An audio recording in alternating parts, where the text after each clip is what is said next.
G'day everyone. So this video is all about converting your 2D sketch that you've created in order to cut the pieces out in the CNC router into a 3D model of your product. Now, generally this is a fairly straightforward process. There's some sort of key things you've got to think about as you go, but it's pretty straightforward. So I've done my sketch on the base sort of bottom flat plane. So each piece I'm going to create now will be lying flat. So from here, I'm going to need to extrude the parts of my box, or whatever it might be. So I'm going to use the extrude tool. Where I have a simple part like a shelf here, which is just all one profile, I can select that area and extrude it to the thickness I want, making sure over here where it says operation, I pick new component. It's really important to pick that. And I'll make it 17mm thick in this case. Once I click OK, I end up with that part, but my sketch disappears. To get my sketch back, I would click the arrow here, turn my sketch back on, and it reappears. Where I have something that has joints in it, like this piece here, I've got to be a bit more careful.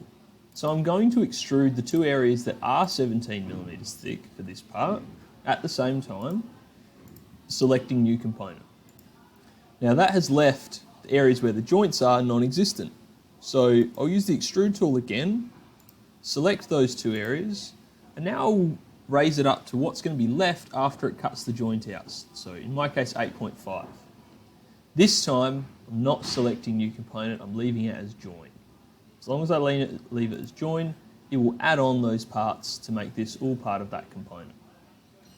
So I'll do that one more time for this piece here. So I'll extrude the main area to the thickness I want, selecting new component.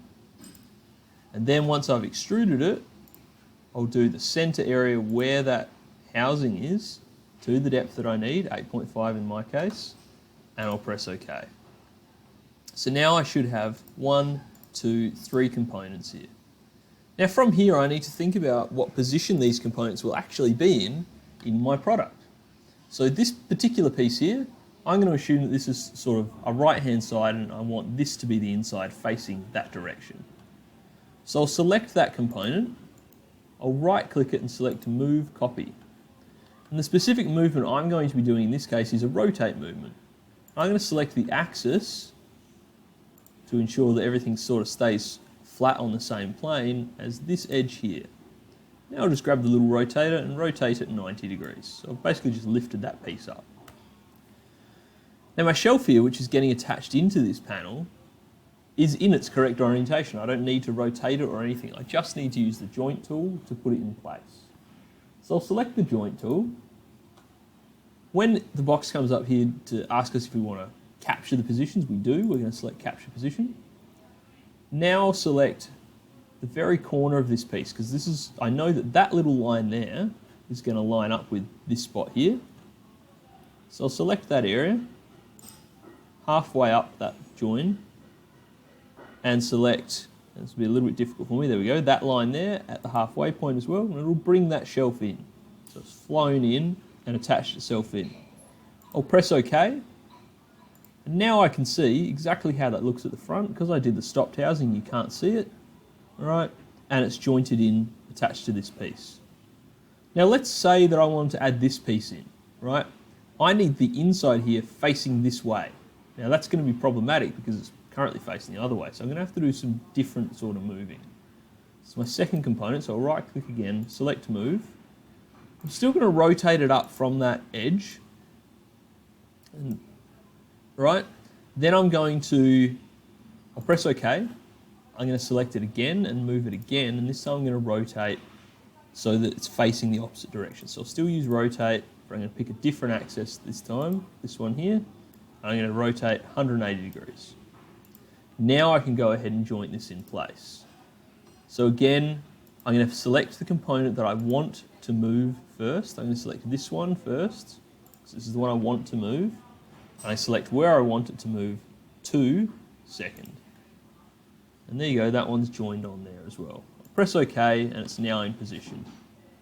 So if I swivel around using the Navi-cube there, you can see, but because I created that as a through housing, it doesn't look quite right here, because this one was supposed to be a stopped, but it's now jointed in place.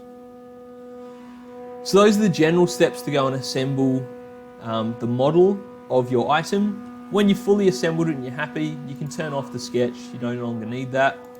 And you can also do things like give materials an appearance. So, and I find for timber products, the best appearances are in the wood solid list. And let's say I choose finished, and I might go for a pine, because I'm going to use radiata pine plywood. I want the semi-gloss in my case, I've decided I don't want a glossy one. Then I can drag and drop that onto that component. And there you go, it'll start to look like that timber. And I can do that on each of the components to make a really great looking model. Right, so there you go. There's my product, all assembled using the joint commands, all the pieces assembled together. From here I can do things like my technical drawing or create renders. Right, thanks for watching that video. If you are looking for further videos on technical drawing or renders, they will be in the folders you have access to around CAD drawing skills. All right, hopefully that's been really helpful for you. If you have further questions, you can email me, of course, to ask. But that's sort of the general ideas with those two concepts of creating your 2D sketch and then creating a 3D model from it. All right, thanks for watching. Good luck.